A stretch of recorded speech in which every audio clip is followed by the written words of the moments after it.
नमस्कार, मैं रितिका राजपूत और आज रिपोर्टर डायरी में जम्मू कश्मीर से बड़ी खबर आपके लिए लाए हैं। खबर है डेली वेजर्स की, जो कि एक लंबे समय से प्रदर्शन कर रहे हैं। प्रदर्शन उनका जो चल रहा है सब लोग जानते हैं।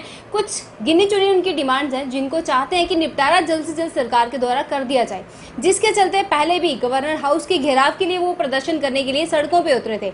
उसके बाद थालियां बजा के भी उन्होंने प्रदर्शन किया। अपने दफ्तर के बाहर ताले लगा के बैठ के प्रदर्शन जो थे वो लगातार काफी दिनों से कर रहे थे। कैंडल मार्च भी किया गया और तमाम अलग अलग हथकंडे अपनाने के बाद भी अभी तक उनकी मांगों को पूरा नहीं किया जा रहा। और आज इसी के विरोध में तमाम डेली वेजर्स की तरफ से जम्मू में बीजेपी कार्यालय के बाहर घेराव किया गया और तमाम डेली वेजर्स वहां पे इकट्ठा हुए और उनकी यही मांग है अभी भी कि सरकार जल्द से जल्द उनकी मांगों को पूरा करे। अब अगर मैंने उनकी मांगों की बात की है जो कि एक लंबे समय से चल रही है, जिसपे SRO 64 को लागू करने की बात की जा रही है, आपको बता देना चाहते हैं वो लोग एक रेगुलराइजेशन पॉलिसी को इम्प्लीमेंट करने की बात कर रहे हैं। उनके पेंडिंग वेजेस हैं जो कि काफी लंबे समय से उनको अपने काम करने के जो वेजेस मिलते हैं, एक मेहनतनामा मिलता है, वो अभी तक उन्हें नहीं मिला है।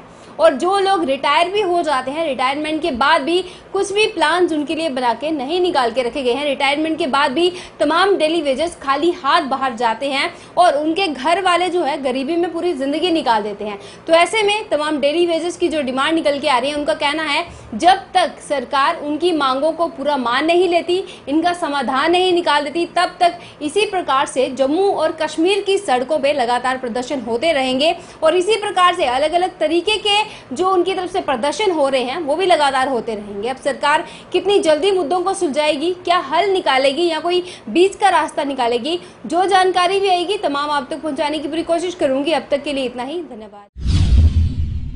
मैं as a senior citizen of the area ये कहना चाहता हूँ कि जो बच्चा एंड जच्चा अस्पताल वहाँ पे बना है कंगन में, मैटरनिटी हॉस्पिटल कुछ साल से बना है, उसकी कंस्ट्रक्शन तकरीबन कंप्लीट हुई है, उसे सूरत से और जल्दी से चालू किया जाए। उसमें अगर कोई मटेरियल रिसोर्सेज की कमी है या मैन पावर की कमी है उसको पूरा किया जाए, ताकि आवाम मुश्किलात से जो तकलीफ में पड़ते हैं जब इनकी डिलीवरी होती है, बच्चों को अस्पताल लेना होता है और इन मदर्स को, प्रेग्नेंट मदर्स को लेटेस्ट स्कीम्स के तहत जो हेल्थ केयर डिलीवरी देनी होती है, उसमें ज़रा सा लोगों को फ़ायदा मिलता और लोग भी ये महसूस करते हैं कि हम डेवलपमेंट के साथ बहुत आगे बढ़ रहे हैं। इसमें मेरी गवर्नमेंट से और कंसर्न्ड एडमिनिस्ट्रेशन जो है उनसे गुजारिश है कि इस मसले को, अस्पताल के काम को, इसको प्रायोरिटी बेसिस पे टेकअप किया जाए। जो इस वक्त मदर्स हमारी प्रायोरिटी हैं, नेशनल प्रायोरिटी हैं, उसको मद्देनज़र रखते हुए और इलाके की टोपोग्राफी को मद्देनज़र रखते हुए और जो अब मौजूदा हालात हैं ट्रैफिक जाम्स में, जब किसी को रेफ़र किया जाता है यहाँ से सोरा स्कीम्स या ललदेथ हॉस्पिटल डिलीवरी के लिए, तो बहुत टाइम वेस्ट हो जाता है और उसमें प्रेशियस लाइव्स का नुकसान भी बहुत बार होता है। देखिए, मैंने पहले भी बोला कि हेल्थ सेक्टर हमारा बहुत ही कमज़ोर है। हेल्थ सेक्टर कंगन ड्रामा हॉस्पिटल की हम बात करेंगे, वो पहले हम बोलते थे अपने नारों में कि ये ड्रामा हॉस्पिटल है। ये बिल्कुल ही वही ड्रामा के तौर पर इसको रखा गया है। आपका कौन सी मशीन चल रही है? आपका अल्ट्रासाउंड, जब भी वहाँ पर अल्ट्रासाउंड करते हैं, जब किसी डॉक्टर को दिखाते हैं, वो बोलता है this is not up to the mark. हम फिर प्राइवेट सेक्टर में जाते हैं करने के लिए। उसका मतलब क्या हुआ? उसका मतलब है कि आपका कोई ट्रेन्ड डॉक्टर वहाँ पर नहीं है, कोई एक्सपर्ट नहीं है। आपके प्रांग में PHC एक है, प्रांग के PHC में एक डॉक्टर को रखा गया है, हमारा नेबर है बेचारा, उसको अब सारे हॉस्पिटल्स में जहाँ जहाँ आपका अल्ट्रासाउंड है, जो भी है, उसको एक एक दिन रखा गया है। और जो प्रंग का हॉस्पिटल है वो उस बेचारे को कभी दिन भी नहीं मिलता है, घंटा नहीं मिलता है वहाँ पर बैठने को। जब डॉक्टर के साथ, आपके ब्लॉक मेडिकल ऑफिसर के साथ बात की जाती है, वो बोलता है जनाब 1 दिन रखेंगे, जनाब उसको 2 दिन रखेंगे वहाँ पर। जब आप एक इतनी बड़ी करोड़ों की बिल्डिंग है, एक डॉक्टर को बोलेंगे कि किसी दिन रखेंगे, तो फिर बिल्डिंग को ही बंद कर लीजिए ना। जो आप लोग बोलते हैं लोगों को कि हर एक गाँव में PHC है, हर एक गाँव में हेल्थ फैसिलिटीज़ हैं, हेल्थ फैसिलिटी बिल्डिंग तो है, बिल्डिंग बिल्कुल बाकायदा है, करोड़ों का पैसा लगा हुआ है, मगर कोई भी डॉक्टर नहीं है। 9 सालों के इंतजार के बाद भी जच्चा बच्चा हॉस्पिटल कंगन आज तक इनाग्रेट नहीं हुआ है, लेकिन फाउंडेशन स्टोन 29 जनवरी 2014 को डाली गई, जो उस टाइम के फार्मर हेल्थ मिनिस्टर थे मियां अल्ताफ। और आज 9 साल हो गए, 18 करोड़ रुपया जो गवर्नमेंट का इस बिल्डिंग में लगा है, लेकिन अभी तक 95% काम हुआ है, लेकिन 5% का काम नहीं हुआ है। लेकिन आज तक ये हॉस्पिटल इनाग्रेट नहीं हुआ है। क्या वजूहात है? आज तक कंगन सब डिवीज़न के लोग इस पुकार में रहे, इस इंतज़ार में रहे कि ये हॉस्पिटल कब इनाग्रेट होगा और यहाँ के लोगों को रिलीफ मिलेगा। सोनमर्ग से जोजिला से कंगन तक सब डिवीज़न के जो भी यहाँ के माए बहनें हैं, उनको मुश्किलातों का सामना करना पड़ता है। 18 करोड़ रुपया की बिल्डिंग, 95% तैयार है इस बिल्डिंग का काम, और 1 करोड़ रुपया आज ठेकेदार साहब भी बोल रहा है कि मेरा बैलेंस है, लेकिन डिपार्टमेंट के पास शायद टाइम नहीं है इसको इनाग्रेट करने के लिए।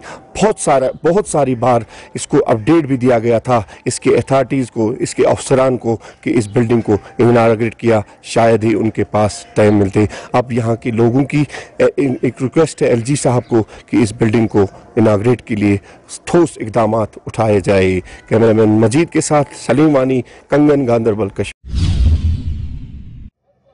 जगह 24/7 के सोशल मीडिया हैंडल में आपका खैर मकदम। मैं आपके साथ मोहम्मद आसिफ। हर वक्त ग्राउंड जीरो से रिपोर्टिंग पहुंचाने की हम कोशिश करते हैं।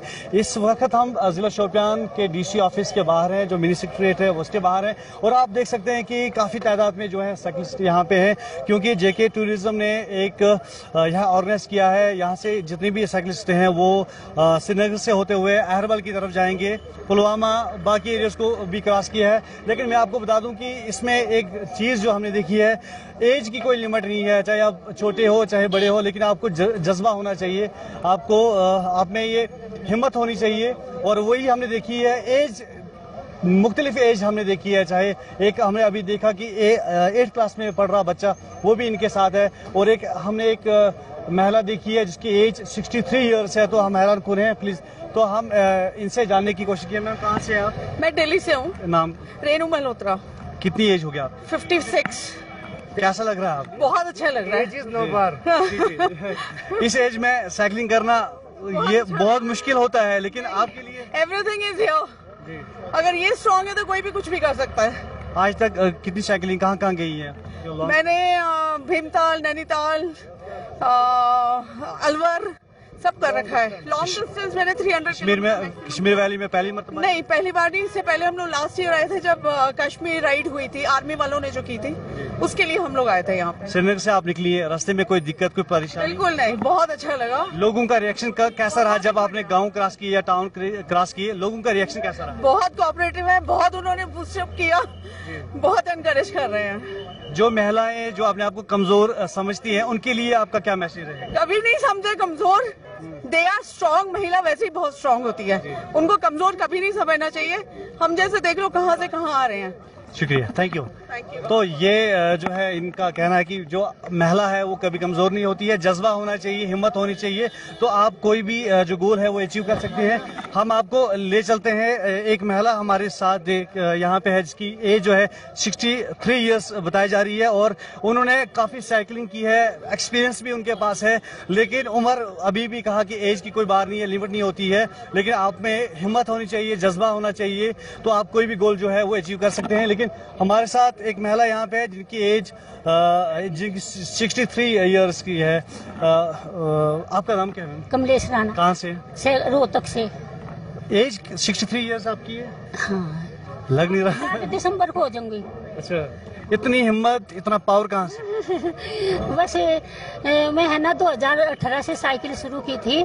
मुझे शुगर थी, शुगर की वजह से मैंने साइकिलिंग की, और अब भी मैं शुगर जो टेस्ट कराती हूँ तो मुझे बोलते हैं डॉक्टर कि तुम्हारे शुगर है। जब मेरा शरीर काम कर रहा, इतनी वो है, मुझे कोई परेशानी, तो शुगर कहाँ से होगी? तो मुझे ये है कि साइकिलिंग करो, एक्सरसाइज कुछ भी करो, हम फिट रह सकते हैं, स्वस्थ रह सकते हैं। ये आपके एज की जो महिलाएं होती हैं वो तो या चारपाई पे, बेड पे होती हैं, अपने आप को कमज़ोर समझती हैं, लेकिन आपको देख के हमें भी जज्बा आ गया कि एज की कोई लिमिट नहीं होती है, इंसान में हिम्मत होनी चाहिए। हाँ, और अभी मैं है ना कश्मीर से कन्याकुमारी करूँगी। कश्मीर से कन्याकुमारी जा रही है? जा रही हूँ मैं यहाँ से डायरेक्ट। इससे पहले भी आपने साइकिलिंग की है या इतना? साइकिलिंग की, वो लॉन्ग सफर की थी। लुधियाना वालों ने एक बार कंपटीशन किया था, तो उसमें ऑल एज ग्रुप में मैं सेकंड आई थी भारत में, और मैंने 3600 किलोमीटर साइकिल चलाई थी। Thank you. तो आपने सुन लिया कि 63 ईयर्स 63 साल उम्र होने के बावजूद भी साइकिलिंग कर रही है, और इतने बड़े पहाड़ों से ऊपर जाते हुए, टफ रोड्स को क्रॉस करते हुए कैसे कश्मीर से फिर कन्याकुमारी जाएंगे। तो कहीं ना कहीं जेके टूरिज्म जो है वो इन स्पॉट्स को हाईलाइट करने की कोशिश कर रहा है, जो कि मिशन यूथ के तहत जो इको टूरिज्म विलेज जो है जिला शोपियान में दिए गए हैं। तो जिला शोपियान के वो टूरिज्म स्पॉट्स जो है उनको प्रमोट करने की भी एक तरफ से हम कह सकते हैं कोशिश की जा रही है, उनको प्रमोशन दी जा रही है, और जेके टूरिज्म का जो इकदाम हैं इसको हम सराहना करते हैं। और इससे भी ऐसा एक जो बेरोजगार लोग हैं, जो यहाँ के युवा हैं, हालांकि हम देखते हैं कि बेरोजगारी की शरह जो है दिन ब दिन बढ़ रही है, तो टूरिज्म जो हालांकि इको टूरिज्म जितने भी यहाँ पे विलेज जिनको दिया गया है, तो वहाँ पे एक अवसर एक मिलेगा उन नौजवानों के लिए अपना रोजगार कमाने के लिए। जेके 24/7 के लिए शोपियान से मोहम्मद। तो इस वक्त हम बिल्कुल स्पोर्ट्स स्टेडियम के बिल्कुल बाहर खड़े हैं, और आपको बताना चाहेंगे डोडा के अंदर पहली दफ़ा चिनाब मोटर्स की तरफ से एक स्टेप उठाया गया है। सेकंड हैंड गाड़ियां यहां पे लाई गई है बेचने के लिए। ये आप देख सकते हैं लंबी कतारों में यहां पे गाड़ियां अलग अलग रखी गई हैं, जिसमें स्कॉर्पियो है, मारुति है, अलग अलग गाड़ियां यहां पे रखी गई हैं। फोर्ड की कुछ गाड़ियां रखी गई हैं, और ये तस्वीरें आप देख सकते हैं किस तरह से लाइन में ये सारी गाड़ियां रखी गई हैं, जिसको भी यहाँ से गाड़ी लेनी होगी। और बड़ी बात यह है कि यहाँ आज ऑफिस खोला गया, इसकी इनॉग्रेशन जो है काउंसलर आसिफ जान गत्तू इनने इसकी इनॉग्रेशन की। इनसे बातचीत करेंगे। सर, आपका वेलकम है। क्या बताना चाहोगे जिस तरह से चिनाब मोटर्स की तरफ से पहली दफ़ा डोडा के अंदर इस तरह का स्टेप उठाया गया? सबसे पहले आपका शुक्रिया, आपके बाद चिनाब मोटर्स का शुक्रिया, जिन्होंने मुझे ये तौफीक दी कि मुझे इज़्ज़त हौसला अफजाई की मेरी यहाँ पे, मैंने इनॉग्रेशन की।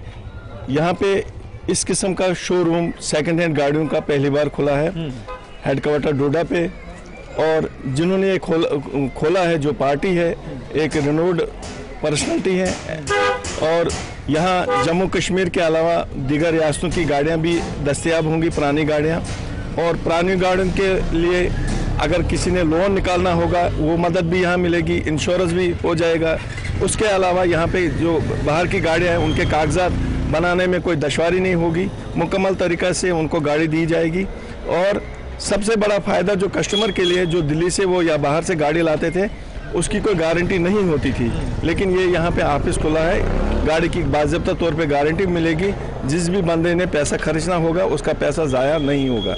जिस तरह से देखते हैं लोग बाहर जाते थे, पंजाब जाते थे, हरियाणा जाते थे, उनको कहीं ना कहीं वहाँ पे धोखा लगता था। अक्सर लोगों की यही शिकायत होती थी। यहाँ पे ऑफिस भी खोला गया, लोगों को क्या मैसेज देना चाहेंगे आप? किस तरह का स्टेप है ये? देखिए, मैं तो ये कहूँगा लोगों को, अगर आपको दिल्ली से यहाँ 10,000 महंगी गाड़ी मिलती है तो आप कोशिश कीजिए यहाँ पे गाड़ी खरीदने की, क्योंकि यहाँ धोखा नहीं लग सकता है। क्योंकि ये यहाँ पे जो पार्टी है, जो यहाँ पे ऑफिस है, ऑफिस बेरर है, वो यहाँ के लोकल है। वो यहाँ के लोकल के साथ या बाहर के साथ किसी के साथ धोखा नहीं करना है, क्योंकि वो यहाँ के रहने वाले हैं और यहाँ उनकी रिश्तेदारी है, यारी दोस्ती है, यहाँ के बसनीक हैं। तो मुझे नहीं लगता कि किसी किस्म का धोखा लगेगा किसी कस्टमर को।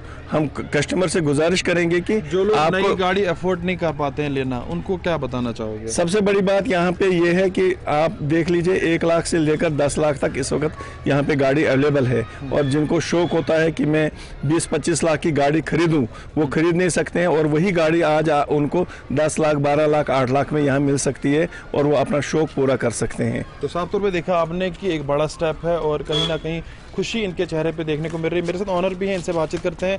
आपका नाम थोड़ा सा जानना चाहूँगा। मेरा नाम अल्ताफ मलिक है। अल्ताफ जी, क्या बताना चाहोगे किस तरह से इस तरह का स्टेप लेने की आपको ज़रूरत पड़ी? एक्चुअली मैं पहले से छोटा मोटा काम करता था, तो लेकिन उसके बाद इंशाल्लाह मुझे थोड़ा यारी दोस्तों की मदद की वजह से मैंने ऑफिस खोला और मैंने अपनी गाड़ियाँ खरीदी। ठीक है, लोगों को मुश्किल होता था, यहाँ से जम्मू जाना पड़ता था, श्रीनगर जाना पड़ता था, दिल्ली जाना पड़ता था, गाड़ी लेने में बहुत मुश्किलात पड़ती थी। लोग तो नहीं कौन सी गाड़ी आपके पास अभी अवेलेबल है यहाँ? मेरे पास 1 लाख से 15 लाख तक गाड़ी अवेलेबल है। तो क्या इससे ऊपर भी जो BMW है, ऑडी है, यहाँ पे लाई जाएंगी, उनको भेजा जाएगा? वो भी लाई जाएगी, और लाई भी मैंने 1-2 बेची भी इंशाल्लाह आगे। और तो लोगों का रेस्पॉन्स किस तरह का मिलता है? बहुत अच्छा रेस्पॉन्स मिलता है। क्या लोगों को जो गाड़ी उनके नाम पे की जाती है, क्या उनको की जाएगी? उनको ट्रांसफर गाड़ी आप करके देंगे? सब कुछ ट्रांसफर करके दे देंगे, नंबर चढ़ा के देंगे, जो मन करे। बोले कागजों में कोई दिक्कत नहीं आएगी उनको, गाड़ी में कोई दिक्कत नहीं आएगी, किसी डॉक्यूमेंट्स की कोई उनको प्रॉब्लम नहीं है, सब कुछ उनको। लोगों को हमारे चैनल के माध्यम से क्या बताना जो किस तरह से उनको ट्रस्ट करना पड़ेगा आप पे?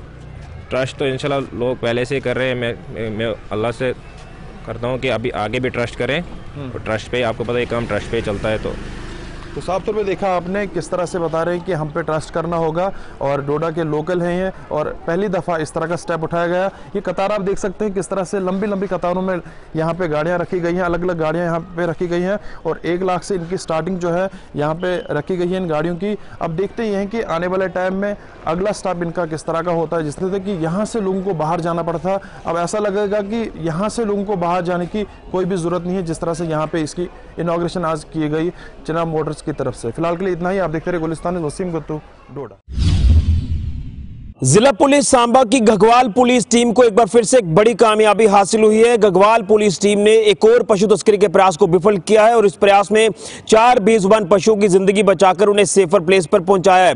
बताते चले कि घगवाल पुलिस टीम को अपने सूत्रों के हवाले से जो जानकारी मिली, उसी जानकारी के आधार पर पुलिस ने काम किया और घगवाल के टप्याल इलाका में नाकाबंदी कर दी। नाकाबंदी के दौरान एक गाड़ी को रोका पुलिस ने, जो गाड़ी कठुआ की तरफ से आ रही थी, और ये महिंद्रा लोड कैरियर बोलेरो गाड़ी, जिसको पुलिस ने सिग्नल दिया, ये गाड़ी नहीं रुकी और पुलिस ने इस गाड़ी को चेज किया और कुछ दूरी पर जाकर इस गाड़ी को पकड़ लिया।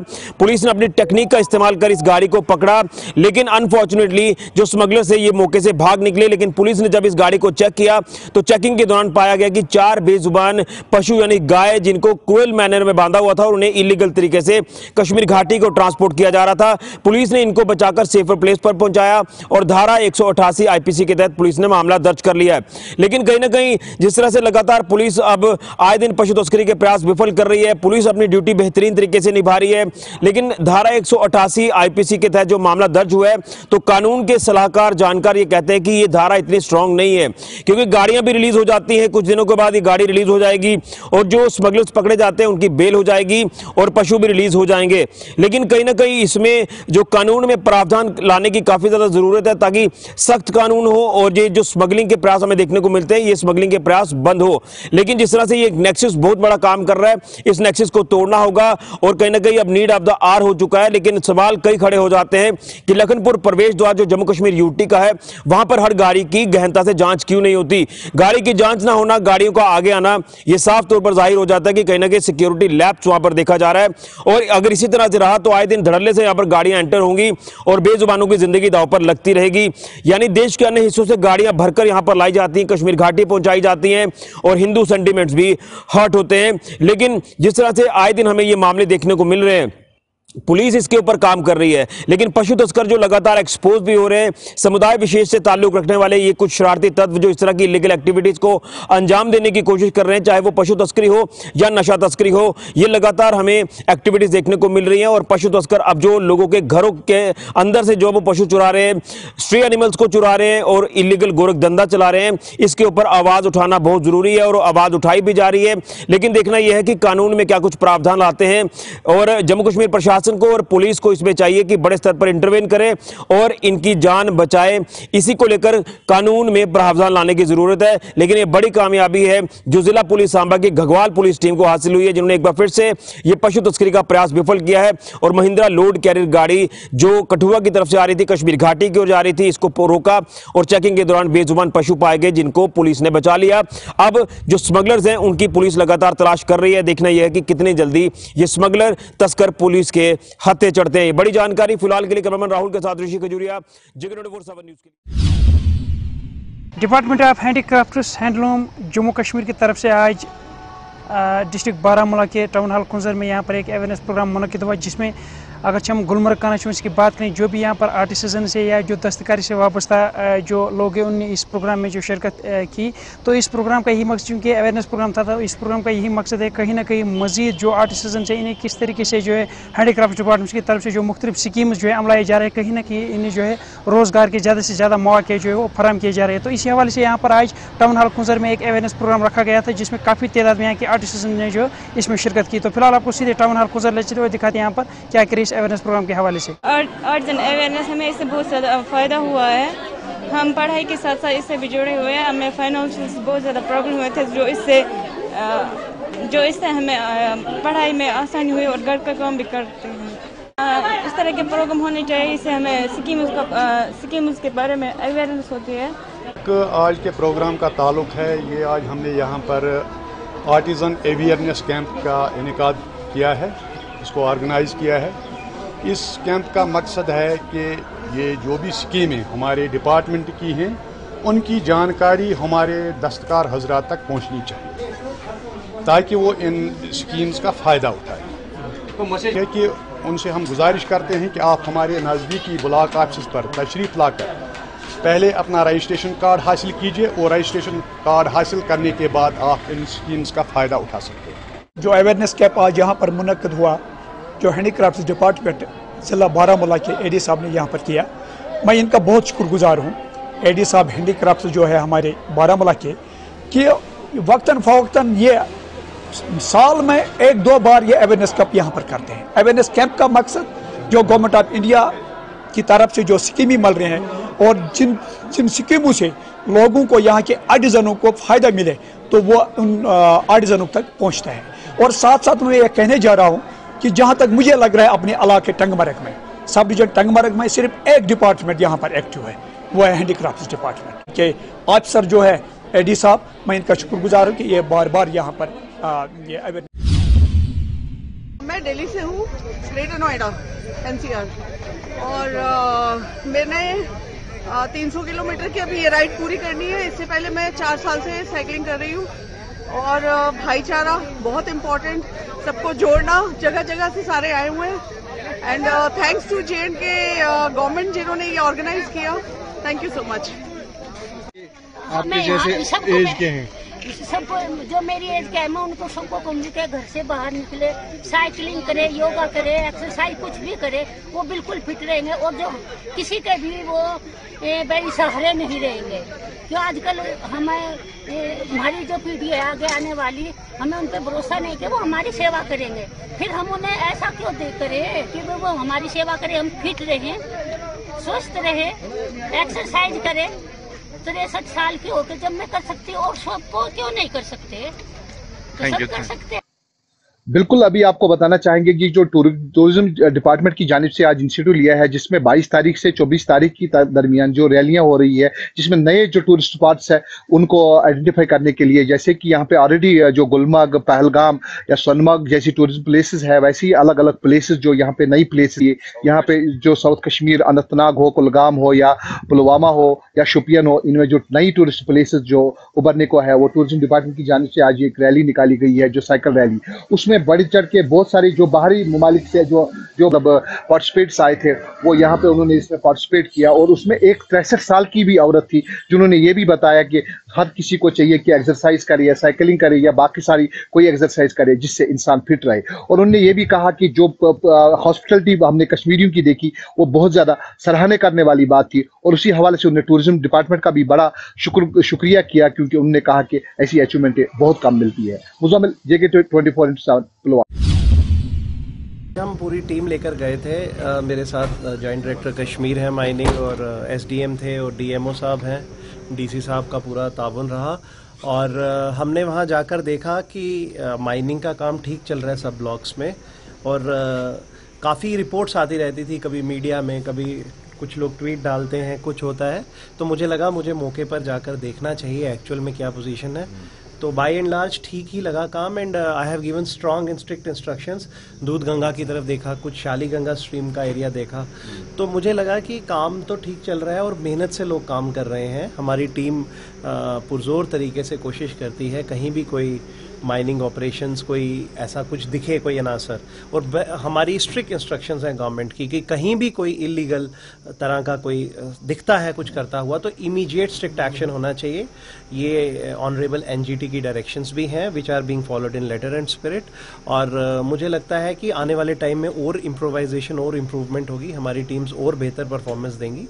और हम ओपनली बोलते हैं, कहीं पे भी कोई ऐसी चीज़ दिखे, DC साहब, हम सब लोग इकट्ठे मिलके we will try to tackle it, और टाइमली एक्शन होगा। देखिए ऐसा है, पहले तो मैं आपको ये बताऊंगा, हमने कुछ बड़े मेजर स्टेप्स लिए हैं गवर्नमेंट की तरफ से आपकी और सब डिस्ट्रिक्ट्स की। जब कभी कोई शिकायत आया करती थी, हमने ये किया है, सबसे पहले तो नाइट विजिल इंप्रूव करने को कहा है। अभी मेरी डीसी साहब से मीटिंग हुई है बड़ी तफसीलन तरीके से, एसएसपी साहब को भी एक इंस्ट्रक्शंस चली जाएंगी कि नाइट के लिए स्पेशल मॉनिटरिंग होनी चाहिए। आपने देखा आज माइनिंग सेक्रेटरी जो गवर्नमेंट ऑफ यूटी के थे, आज उन्हें डिटेल रिव्यू लिया, सारे स्टेक होल्डर डिपार्टमेंट्स के साथ मीटिंग हुई और जो जहां तक माइनिंग का सवाल है, कुछ नए इकदाम जो लिए गए हैं उसके बेसिस पे ये काफ़ी ट्रांसपेरेंट हो गई है। ई ऑक्शन है, ई चालान है, लेकिन कहीं कहीं पे अगर ऐसी कुछ हमारे आई है उसके लिए एक डिटेल एसओपी बना है जो 1-2 दिन में आपको भी मिलेगा। हमने नाइट विजिलेंस टीम्स बनाई है एसएसपी साहब के साथ, हमारे डिस्ट्रिक्ट मिनरल ऑफिसर के साथ, डिस्ट्रिक्ट एडमिनिस्ट्रेशन, हमारे तहसीलदार साहिबान, एसडीएम साहिबान, सबको स्ट्रिक्ट इंस्ट्रक्शंस है कि ऐसी कोई भी चीज़ अगर है तो एज़ पर द लॉ जितनी भी कार्रवाई करनी है वो जल्द अज जल्द हो।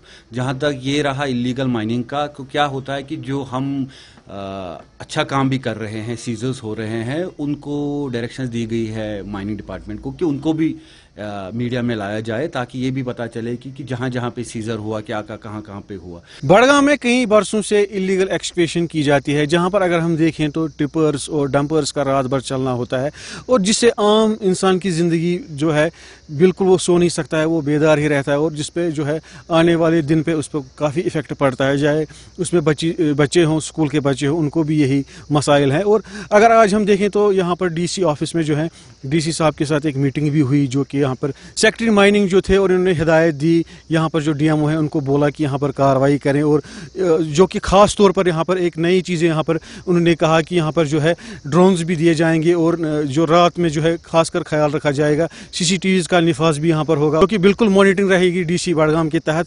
और उन्होंने वहाँ पर बिल्कुल जो मीडिया से बात करते हुए ये वादा किया कि जो आने वाले वक्त में जो है इसके अच्छे नताइज निकलेंगे। जगह 24/7 के लिए मैं बड़गाम से ज़हूर हुसैन।